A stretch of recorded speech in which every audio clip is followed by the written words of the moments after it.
we're really getting to the root cause of everything, and it's the claws and how they connect to the club. Correct. And how that connection is really creating the proper hinge of the wrist, body rotations. And that's what we're going to discuss today in today's episode. And it's the palm to the lead thumb knuckle. That's the first clamp. And then the second is that trail index pad. Again, like we've talked about, the trail hand is so important. So important. In the swing, that's very important that we get it. And if you keep that pinch, as you lever the club back, it creates a certain amount of torque. Like from we talked about lead hand, pinky pad to like the pinch here. It's like if you're pushing away.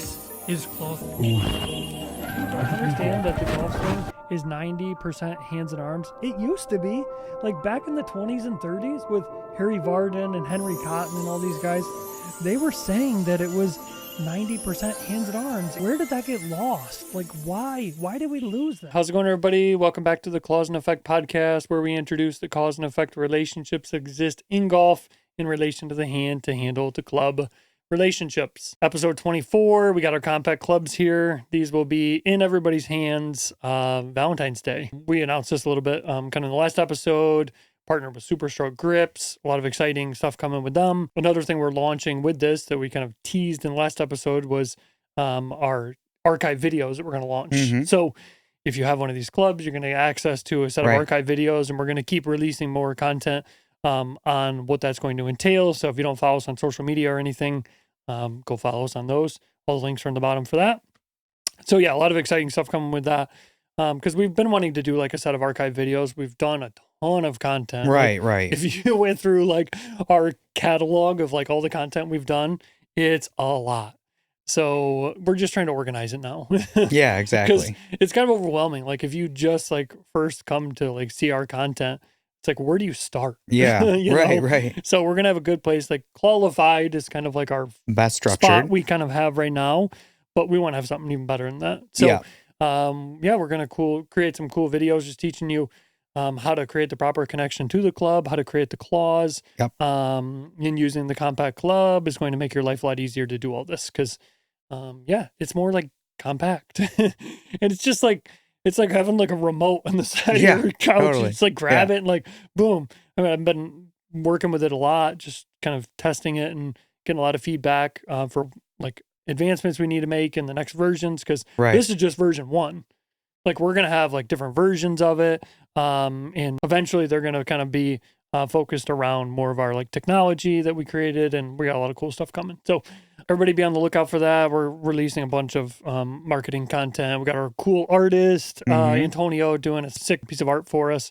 So yeah, exciting stuff. Really our whole thing, I mean, is getting the proper connection to the club. And today what we're going to really talk about a lot is really like what is motivating us to do all this stuff. Like, why are we creating all these small clubs? Why are we testing all this data of how the hands and arms work, right? And it's because we kind of saw the current state of golf instruction in our last job and on social media and like all these things of people aren't getting better fast enough. Like that's the like plain and simple answer to why we're doing everything we're doing. Spending way too much time and money and not getting a good result. Exactly. Typically. And we care about people, and we kind of think outside the box. We kind of have creative minds, and we're always trying to figure out like different ways to make this sport easier, right? Like you mentioned earlier today, and I just thought it was a really awesome way you said it, is that we have played golf at a semi-high level, and we've played good golf, and we've seen how like happy that makes you. But we've also played not good golf, and we've seen what that's like. That's right. So we can kind of sympathize, and we're empathetic to the people that are going through the struggles of trying to get better at golf. Sure. And we want people to love golf and fall in love with this game. And that's why we're doing everything that we're doing. So, everything we're going to talk about today is what we kind of discovered when we collected our data with our smart grip. Right. Why we're different than everybody else in the industry. Let's talk about it. So the big things that we see kind of with current golf instruction is that coaches are trying to get their students to mimic positions that the best players in the world like exemplify, right? With where they like how they hinge their wrist, or where they're putting the club, and how straight their left arm's staying, or how much they're turning their body. But the problem is that they're trying to get them to mimic those positions without really giving the students the understanding of how those positions are created. Right. And that's where we come in. Right. We've collected the data and we figured out that a lot of these positions are the effect, Right. cause and effect. Yeah. Yeah. So we're really getting to the root cause of everything, and it's the claws and how they connect to the club and how Correct. that connection is really creating the proper hinge of the wrist, Mhm. body rotations. And that's what we're going to discuss today in Right. today's episode. So this episode is going to be a full understanding of the claws and effect. The hand to The hand. handle to face. And Yes. we're bringing in now the plane to it because really Yeah, understand that it's just absolutely. more of an effect, but still it's a very important effect. Yes. Especially when it comes to sitting in the chair and how the benefit of this works. Correct. In And reality. we're going to use the visual, and we use this a lot, where the handle is the steering wheel, the club faces the car, and the swing plane, the 45, as we describe it, is the road. Right. So it's your job to take this car, steer it with your steering wheel around you and back to the ball on a sideways angle. Exactly. We're playing a sideways sport. The right? sideways sport thing is, That's huge. That's the biggest thing. We've right had a lot of there. positive Right. reception on that. So that's what we're going to really just jump right into. So how are we teaching people to steer this car better than anybody else? Well, we'll start off and say we could talk for days about how the claws are beneficial opposed to like with all the problems that people have in golf typically. They just aren't using their hands properly, which is causing all these, like there's just a slew of problems, right? Yes. Any problem you can imagine. But our process is basically the 3-point process where we've talked about where we put our palms together like this and we're going to like flex our fingers away. And from there, we're going to go up with the fingers. That's like the push and the pull, like you're pushing down with the palms and you're pulling up with the fingers. Handle. Yeah, Right. so that's like the radial push down and out. That's what basically allows the underparts of your arms to get connected to the body. Then from there, you flex the fingers away like this. So doing them, the first two steps basically together is going to make it easy to like understand how your elbows are going to be pinned underneath because that's like what the fingers flexing away are going to do. Got it. And again, pushing up solidifies the elbows, pushing down and out properly away from the sternum, opposed to getting into like too much ulnar, then it allows the elbows to get relaxed. Because like we've said, where like you see tour players, they got the ball between the arms, they got all these things, but really they're creating those locked elbows as an effect of how you're using these hands. Right. Like the three things you do with your claws allow your swing trunk to get connected properly because there's 3 steps to connecting it. Got it. And those unlock basically the 3 main things you have to do in the swing with your claws and the club. It's always like revolving around this circle. Okay? Right. Yeah, exactly. Okay. So, and then the last one. So it's like up, flex away, and then rotate halfway. Got it. And then from there, all I'm going to do to bring my hands on the club is just curl my fingertips around the club like this. So it's like I have this, curl it, and then curl it. Now, in the swing, we think about those 3 activation points, right? All I'm going to do now is increase them gradually in the backswing. So the first one with the pushing down, I'm going to start my swing with that one. And I'm going to keep the club head pointing down. Oh, got it. Like this. Gotcha. And there's going to be just a gradual amount of rotation. The extension part with the back part, that is part of this combo right here of just keeping it like on the perfect parallel. Like you're getting the back and the twist around. Got it. Okay. So that's like the blend we talk about. That's right. There's like 3 things blending. Sequential motion. Correct. And then pointing the club head down or pulling the club head up is like an alternative function in itself. That's like the 4th variable. Got it. But realistically, like maintain, like understand these 3 main things is like good enough to understand the base of like how we get onto the plane and ride it throughout the swing. Correct. We talked about, we have the first one of the pushing down. It's like that's going to help us stretch the handle back, keep the triangle perfectly locked with the elbows. From there, we're going to set the club head back and twist it to where when we get parallel to the ground in the takeaway, like we talked about with our circle, the club head is going to be parallel to the handle. Okay. And when we think about from our starting point here of we have the up, the back, and the around, it's like really from like 100% for your like full backswing. Right here, we're at like close to 50 to 60% of that move. Of the up, like the all the back, things and you the have to around. do. Right. Okay, I got all you. you have to do from here as you go up is continuously increase them. So you keep pushing to support the foundation of keeping like the stretch, which supports like the locked lead arm. Okay. And then in the locked trail arm, really, we're pushing with both palms, right? And then from there, we're going to incrementally like set back and a little bit of twist. Yep. So we talked about the trail shoulders being like the reference for the 45 where we're levering these back to. Gotcha. And then from there, we're going to like lag them back, trying to keep the club head basically up and back at the trail shoulder as we push back down with the palms towards our target line, right? And then we arrive back here parallel at pre-impact. Once we lever everything back and we gradually increase, we just maintain and direct by pushing. Got it. Basically we're redirecting our push pressure, which controls the handle. It's like that steering wheel, which then what's going on back here with the club head and positioning of it will naturally either be a good effect with lag, or if the club head's outside the hands and you go to push, it's naturally going to have a bad effect of like releasing early. Right. Okay. Right? I gotcha. So the problem that we're seeing a lot with coaches is that they're trying to get their students into maybe like a nice lead arm and shaft position, 90-degree angle. But it's like if you push against the handle properly and pull back towards the trail shoulder, that will create that position. Right. So why are the claws making these positions easier to do? About that a little bit. So when it comes down to it, when you think about the claws, we have the pinches are such an important role. Okay. And what the pinches do is basically allows you to create more of a lever system with your thumbs. Okay. Especially like your lead thumb. When you create a proper pinch here, no lobster claws, you can, if you keep that pinch, as you lever the club back, it creates a certain amount of torque. Like from we talked about lead hand, pinky pad to like the pinch here. It's like if you're pushing away, down out and away with the pinky pad and levering the thumb back, it creates an enormous amount of like spring effect just with the hand in general. Like if I took my trail index finger and like levered my thumb back like that and then released it, it's like my hand would naturally just snap back very fast. Gotcha. So this is like the stability. So it's we need and that's why we've right? talked about making sure that you get the fingerprint of the lead thumb securely on the trail side of the club properly. And this is what Rory does better than like anybody. Correct. We're gonna get to him a We'll little talk later. about that. But well, he does this really, really well. Yeah, and it's not really talked about a lot with conventional golf instruction. Is that you have to really be conscious of when you're getting the claws and you're activating these pressure points. How are we pushing against the club, and what effect is that having? And what you're saying is that lead thumb is allowing you to create that spring effect. So I like that a lot. Our last piece of like the three, we've talked about how we've levered them back, and then we've maintained that lag to pre-impact. So we're at this position. I'm going to go through the lead hand first. So we have that lead thumb levered up and back like this.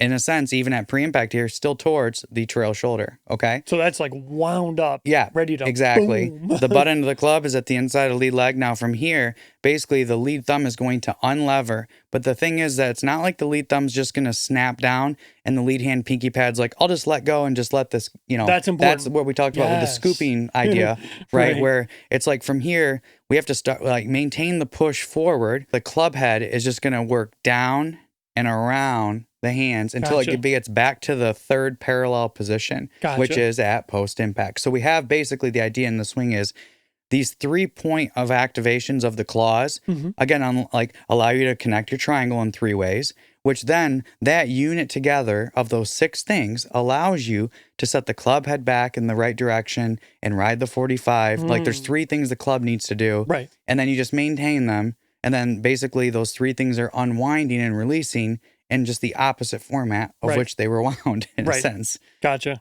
Right. And then another thing that we see like with really good players is this hook with this trail index finger. We've talked about this before. Can we talk about that a little bit more of the importance of that and how that basically just working in tandem with the lead thumb? Okay, so perfect. So again, we have that lead thumb and then we have the trail index finger hook, like this pad right here. Between the fingerprint of the lead thumb and the inside part of this trail index pad, like when I flex that trail finger back, I can feel like that pad's like trying to push against something. I'm pulling a rope back so with those I have fingers. I gotcha. My grip here. And so the idea is that once we lever that back and we feel that extension, it's almost like from there, as long as we push back with the palm, the finger almost goes back naturally more. Got it. And it just naturally creates that lag, which then from there, we've talked about the trail arm going from bent to straight. Yes. At pre-impact here. If we keep the cup, basically keeping this trail index finger levered back the whole way, and we just like push with the palm, like the bottom part of the hand here, and allow that trail arm to extend, at post impact, you will get a perfect forward shaft lean and control of the club face for the perfect divot. That is like literally the recipe though. Once I go back, like we've talked about, when the club is parallel to the ground in the takeaway with our circle, it should be approximately 5 inches outside the trail foot, right? Yes. So when we get back to pre-impact, the butt end's going to now be just inside the lead leg. So that's quite a distance difference, right? We're talking like almost a foot there. And the key to that is understanding how to delay the release, which is like one of the biggest misunderstandings in the swing of like, when do I really release the club? And the idea is that if I took the club back, let's say I got a good takeaway, I go up to the top And as I'm coming down, instead of like the button going all the way to the inside of lead leg, let's say it just goes to the inside of the trail leg, and then all of a sudden the club head starts getting catapulted. What's going to happen? Club head's going to beat the handle. We get the flip. Bad. Yeah, you're going to have contact problems, distance problems, everything, every problem you can imagine. Correct. The idea is just maintaining this into this reference point, and then from there, because of where it's like the unity of how the lead hand arm are on the club relative to the trail hand arm, because the trail hand arm is already tucked underneath. Yes. It's like now from here, we can just push and drive, and then basically the lag is released in a way to where the club is perfectly, as we call it, down the line. We've heard this, phrase a lot in golf, but all that really means is that the club head is not going left of like straight down the line. Like you have your toe line and your target line, parallel lines, right? Like train tracks. Right. And if you go like left of the train tracks at post impact,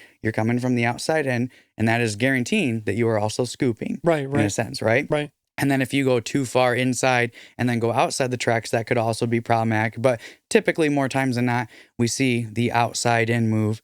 Typically, So the big thing, and what I want to talk about a lot with this, to expand on this a little bit more, when we're talking about keeping that index finger back, keeping the thumb back, is that if we're having that idea of that inside quadrant of the ball, we talked about this in the last episode, and you just think in your mind to drive your palm at that inside quadrant, that's going to keep the club head back a lot. That's right. Maintain that spring effect. So if you're trying to think about, like, instead of worrying about like, okay, am I keeping my hook of my index finger back and everything, by thinking about just like connecting your trail palm to your brain and just going, okay, trail palm, push at that inner quadrant, that's going to create a lot of these effects that we're talking about, right? Because like you do that a lot with your students, where you tell them like, drive your trail palm at the inner quadrant, because you know all the effects that are going to occur if they So here's a good one for you. So we talked about with the lead hand, we get that lead thumb, the fingerprint lead thumb on the trail side of the club, and let's say we get to that takeaway lever back point. So the lead thumb is lever back like this. Gotcha. That's really all the lead hand has to do. So if and you then had it an releases arrow, to here. Like these are the most important parts of the swing. From there, it just incrementally goes back in unison with the trail hand and releases with it. But from the biggest thing is that the trail hand is working around this pivot point. Like this is the post. This is the pivoter in a sense. That's the key. This does the same pivot and works in unison, but the lead hand really is like, just basically just trying to help the trail hand. Which is why we like the strong grip, because it's the best pivot point for if you ask the trail hand, like, hey, trail hand, which do you prefer? Like weak, neutral, or strong? The trail hand's always going to say strong, because it's like the best companion, because it is pushing down, it's twisting. It's like the best pivot point. If you have your hand more on top of the club, you have to rely more on the flexion, and then you're not pushing down as much. And then it's just like the trail hand's it's like a steeper angle of attack, so that affects your path, though, right? The trail hand's like shaking when he sees you like put your lead hand on like this way. He's like, oh no, they have a weak grip. And then now, because there's so many things that you have to do perfect for that trail hand to do what it needs to do. Yes. Yeah. Because the biggest thing for amateurs is that they're not shallowing the club out. Typically, like their path and their face relationship are a problem in their attack angle, right? And it's like this is solving all those problems. How? So basically, with the grip, like you were just saying, like when your hands are more towards like the lead side of the club, you're naturally steepening your attack right off the get-go. Yes. You're trying to rely then on flexion and trying to extension, and then trying to maybe reroute or something like that. Pulling that's going to in. drastically affect path and face. But with what we're talking about, we're just trying to give everyone like a generic idea of like where you need to be, right? To like understand like how to get the club to where it needs to be so it can be lever lagged and released properly down the line. It's just as simple as that. Yes, exactly. Right. It's like the sideways sports thing, or the sideways sport thing is the huge key. Yeah. So with shallowing the golf club, like how are we shallowing the golf club then? Like everybody's always like wondering, like, how do I shallow the golf club? Like there's this obsession right now with shallowing the golf club, and everybody says online, like, all these coaches are like, oh, just bow your lead wrist and cup your trail wrist and let the club fall. That's like Gankis's thing, right? Like let the weight of the club fall behind you, and then just use your body rotation to create that like spring effect. We're saying different though.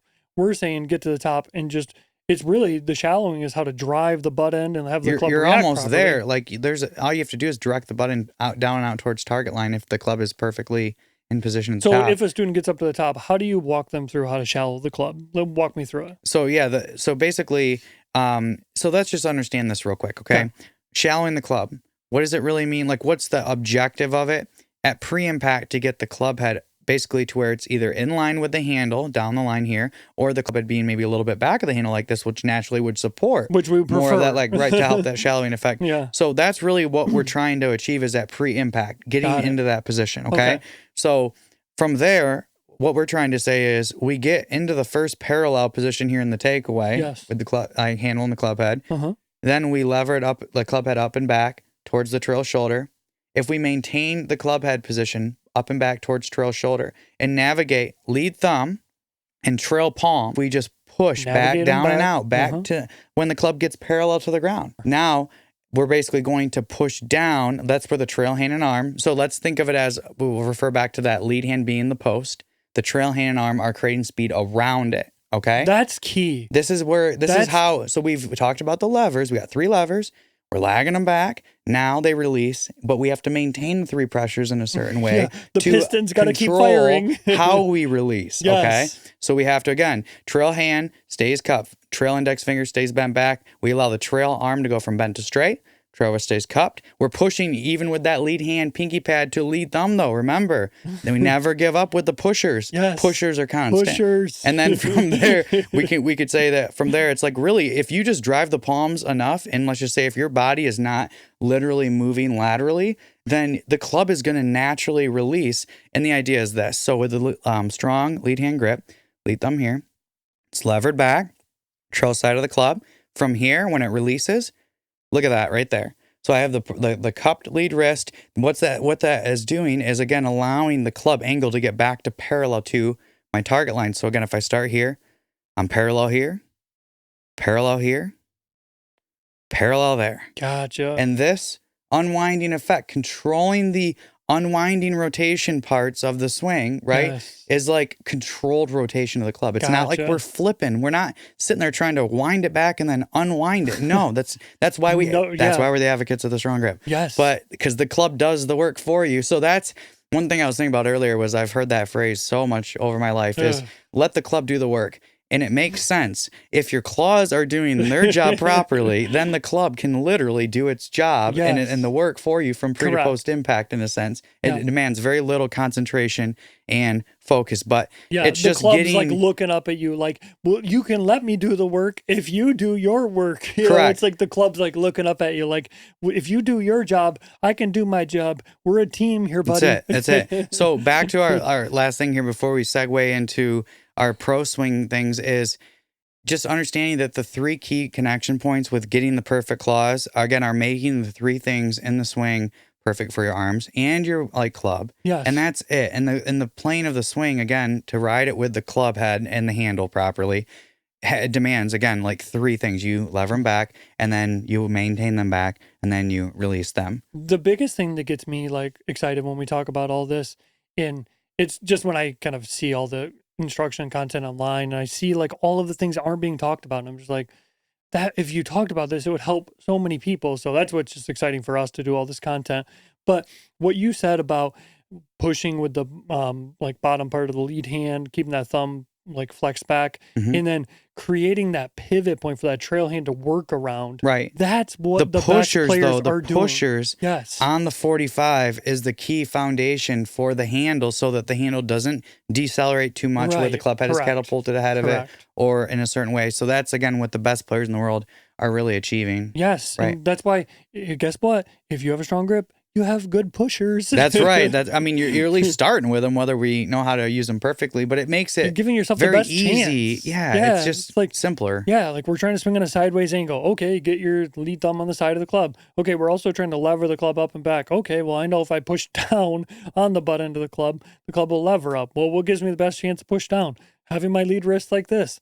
Hello, right. It's like, I don't know how much more steps 1 and 2 are creating your pushers. Yeah, exactly. Right. If you listen to this podcast and you still don't see the importance of the strong grip, I don't know what more we can say. It's getting there. But, this is what the best players understand. But again, back to what they're doing. Yes. They have their claws in a certain unity relative to the handle and their arms and everything in their body, to where it's working for them in a certain way. They're matching up what their claws are doing, basically, good or perfect, or decent, Decent. or are they like, like plane related? Are they doing something kind of goofy like Jim Furyk or something? So that, we'll just talk about that. Yeah. They understand how to, at the end of the day, get their club, to ride the plane. They try to, they know the road it's not even map. that. They understand how to get the club in the proper position relative to their handle at pre-impact, deliver it properly to the ball, and then get the proper post-impact position. Right. They understand where the club has to be here and where the club has to be here. Now, from there,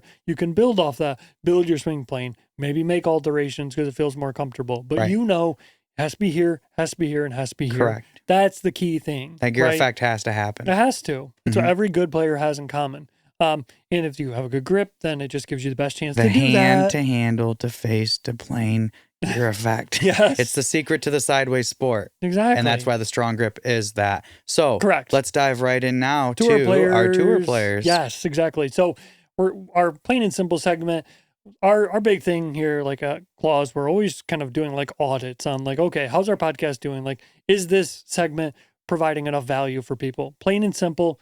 Wasn't as simple and plain as it could have been, and it's hard to visualize all these things we're talking about with the tour players, with how much ulnar they're getting and how steep they are. It just wasn't really the best way to spend the time in this segment or in this podcast that we needed to. So we're sliding a little segment into this time slot that's going to be talking about the tour players. So shout out to actually somebody on our Instagram, I ran like a thing asking like any questions people had, and they wanted us to do a segment like this. So we're doing it. So shout out. But yeah, we're going to analyze, we got 5 tour players. We got Cam Smith, Rory, Tiger, JT, and Max Homa. And here's the thing, when we're talking about all these guys, they do a lot really good, but we're going to have like some kind of hot takes where it's like, okay, yeah, he's doing that good, but he could be doing it better. Like, believe it or not, tour players are not doing every single thing perfect. Right. They're just doing a lot of things really good. The best players are the closest. Correct. Yeah. So actually, you know what? Let's just start with Max Homa. Let's start with him right off the bat because I think that'd be a good kind of thing. He's obviously won last tournament.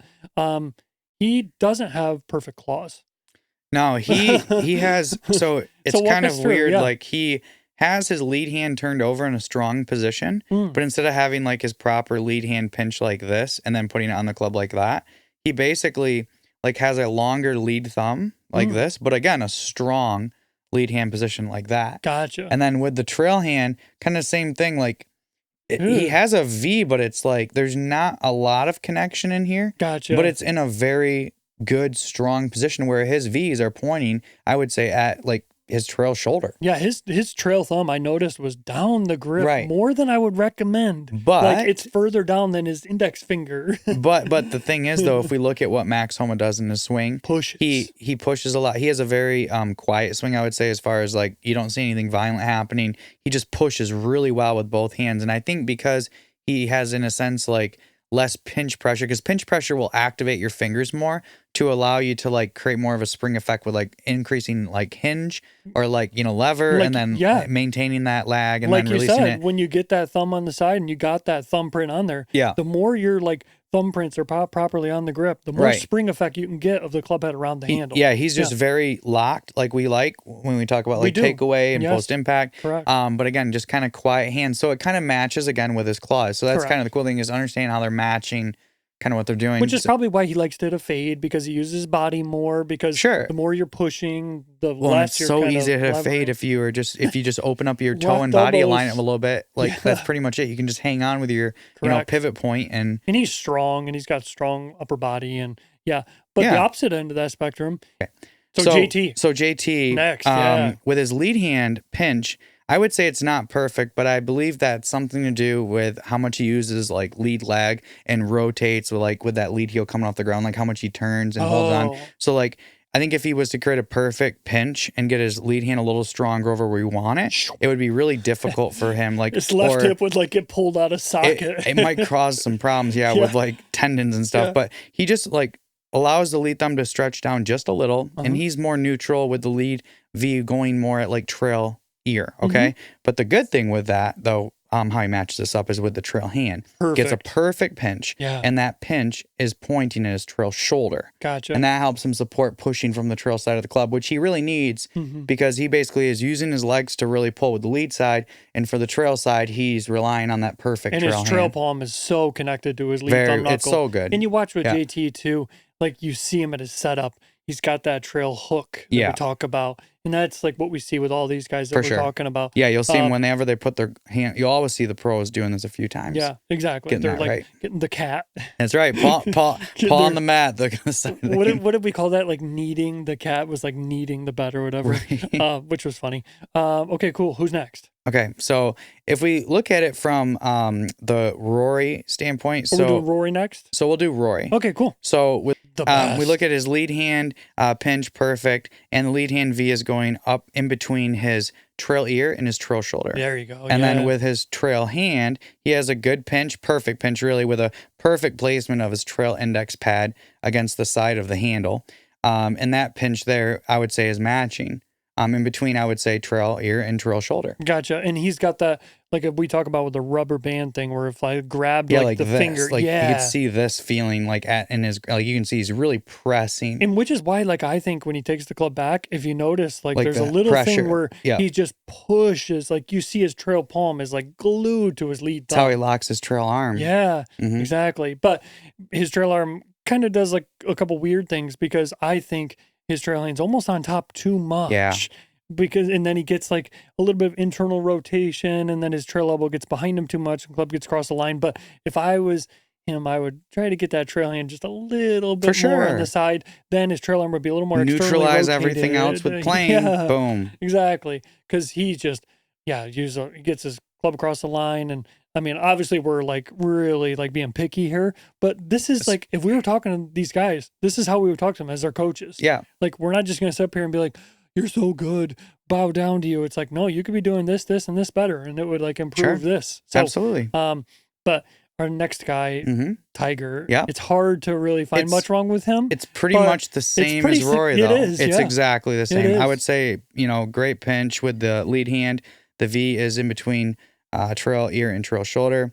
With his trail hand pinch, though, I feel like he has a softer, he's not like increasing that index He's pad not as pressure hooked like down. with that trail He's hand. not as hooked down as Yeah, Rory. like he's more level with his trail index finger and his trail thumb, like the tip of it. Like Yeah. they're in like level like this. Where with Rory, you'll see he kind of, shrugs that pinch up a little bit more. It's more in like the very tip of his hook in his trail index finger. It's not like it's separated like this, like John Daly. It's just so on top. It's more like on top, so he can get that pad Yeah. to really again apply that pressure. So He's using that. I think, so in my much. opinion, Tiger's using more of trying to perfect his body mechanics Push. to basically help him push here. And he's got in a that certain trail way. palm so against that lead thumb knuckle. Correct. It's like glued against that lead thumb Correct. knuckle. Yeah. And then our favorite, who's Definitely like, hands who down. you wouldn't really think. A lot of people, I mean, I don't know, they don't really talk about how good his grip is because the grip's not talked about enough.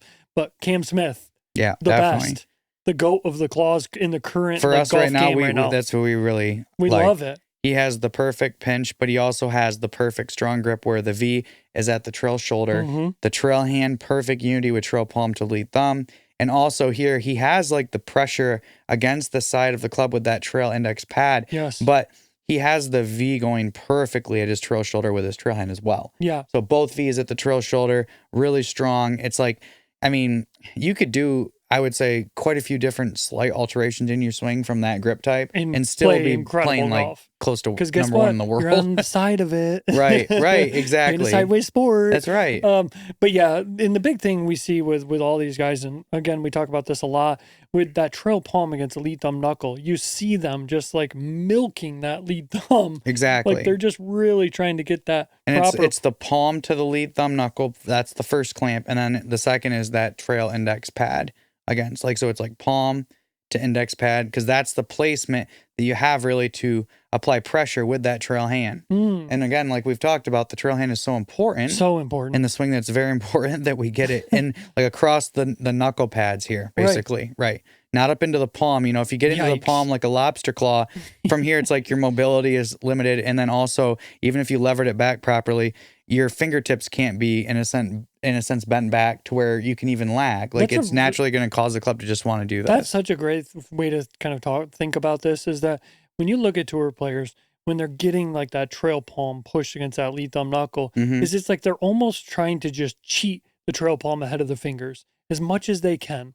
Like they're just trying to get that palm like it's like this. They're trying it's to like, get the head start. Let's say this. But most amateurs are like this.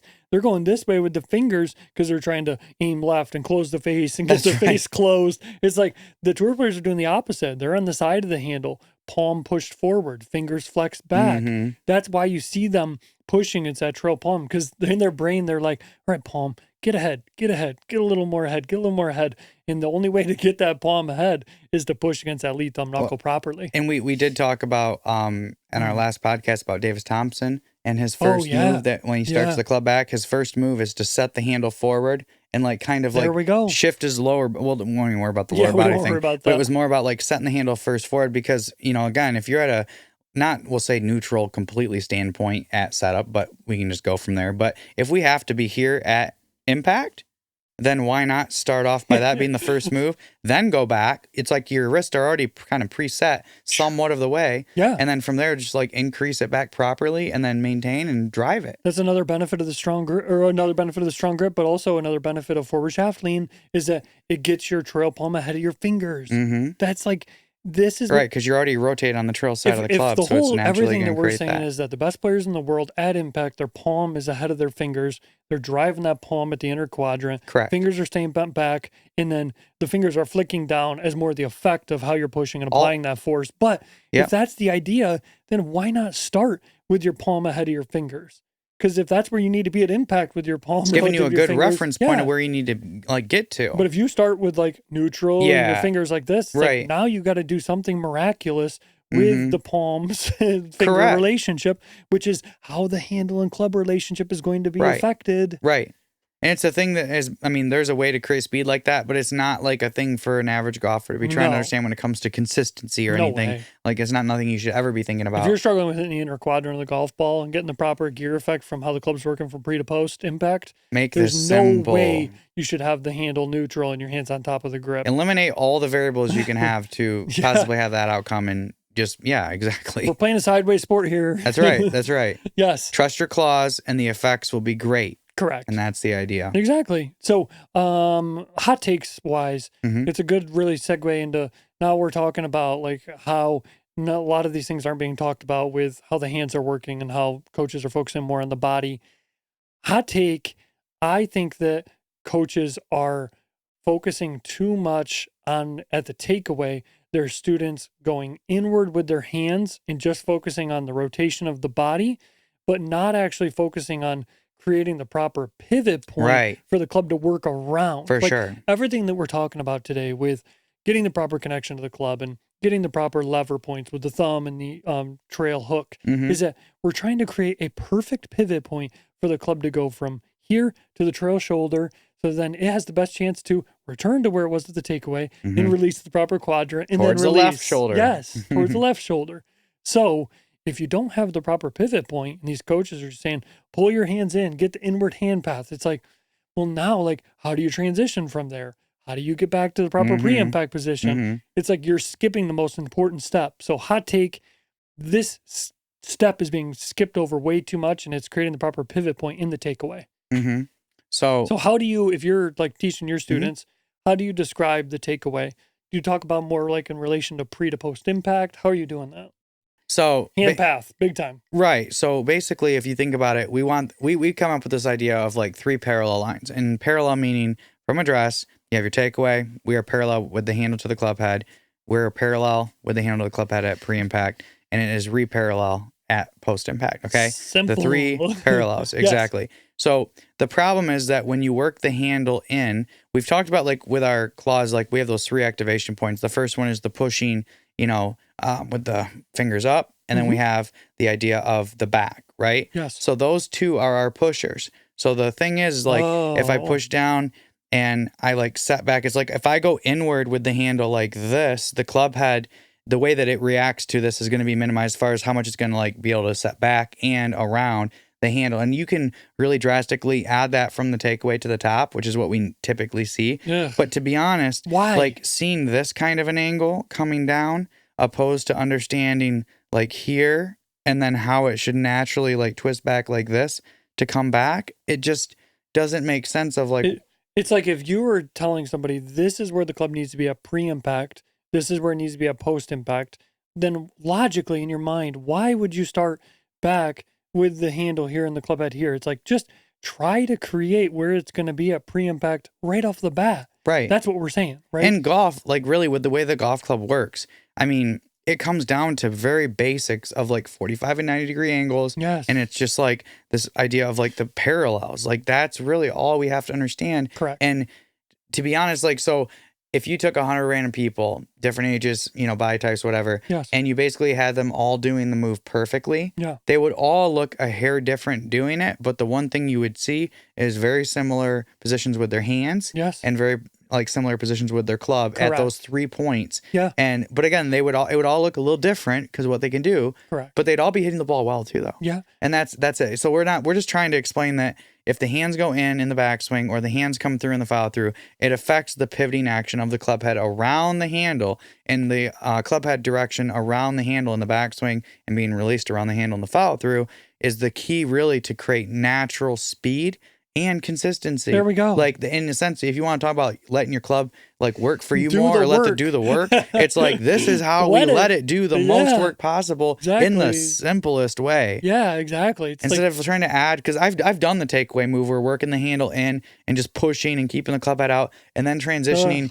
And I mean, there's success in certain ways, but I mean, when it comes down to it, you always run into problematic, you know, issues down the road. It's like, why not just try to get perfect or as close to perfect as you can? you ask Rory, he says one of his biggest keys in his swing, and you can look at this online. I'll post a clip in the bio, is really, or in the description, is that he goes to the takeaway and he said he wants his club head to be in line with his hands. Mm-hmm. Like, that's it.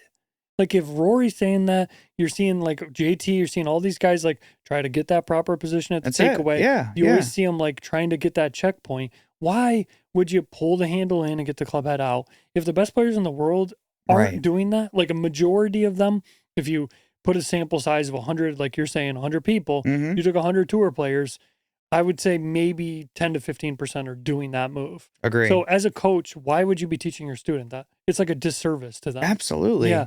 Like, Right. just get the pivot point right here. Then guess what? The club will pivot back properly. It'll lag properly and it'll release properly. The biggest problem really in common instruction is that everyone's trying to explain the body and basically not emphasizing enough of like trying to control the grip and the swing. It's like, it's almost like golfers in a sense think of it as I get my grip on the club and then I don't think about my grip anymore. That's it. But really all we're trying to do with the hand actions is utilize the grip. And so it's like the grip should be like your number one thing. Yeah. The effects it has from there with your arms and your body are the effects. Correct. But those are very like similar, relatable, but also like close to being perfect. If the club is doing what it has to do around you, then you are going to be able to do what you need to do. Yeah, it's gonna the club For the club, is the to support it. Like yeah. you always tell me, the club moves you. Like Right. you don't have to like I'm not saying you don't have to do any body movement, Right. but it's very minimal. It's like you gotta like when you start the backswing, like you start with the club, or like we'll start with the claws, and then it goes to the arms, and then it goes to the shoulders, and then it goes like down to your feet, and then from the top, the only thing really we talk about that you need to start the downswing with is your feet and knees, and that direction that you get going with your footwork will start the transition pulling down on the butt end, going down and out towards target line to pre-impact. Then from there, it's like with how our gear effect works in this catapult action of the club head down, out, and around the handle. It's like basically from there, that's all the trail leg does, like the perfect pro move that no one can figure out of how to create speed like Rory and all this stuff. It's like these things are natural if you get the club doing what it has to. Correct. And you just get your feet and knees just working a little bit with it. But it's like the body is like 5 to 10% of it, really. And the easiest way to get the club doing what it has to do, the claws. That's right. The claws are the key. The claws in effect. All right, sweet. So Yeah, that's a lot to digest for everybody. We're done. We're done ranting. I feel like our podcasts are just kind of rants, but we're trying to fix golf instruction. Like, this is an actual mission we're on right now. That's right. And we've been around the industry a lot. We've taught a lot of golf lessons. We've seen how much like faster people are getting better using these things that we're talking about, right? Like, we're not creating some like witchcraft magic. Like, this is what the best players in the world are doing. And if you want to do these same things, keep watching, keep consuming our content. Yeah, we're going to have these compact clubs available for everybody very soon. So you can have your little companion that you can just sit on your couch, grab your club, boom, take your grip, set it aside you. You don't have to worry about hitting your dog or hitting your wife or having like a big club in your hands that's really heavy. Just have like this little compact club. So all coming very soon. All the links are in the bio. Join our Discord. Yeah, we got a lot of awesome content coming. We're just getting started. Yep. Like, we've literally figured out the secret to how the hands, the handle, and the club are working in the golf swing. That's right. And we're going to just keep pushing it out more and more for you. Thank you for all the support we've been getting. It's been unreal. And we're just getting started. So thanks for watching and listening, and we'll see you in the next episode.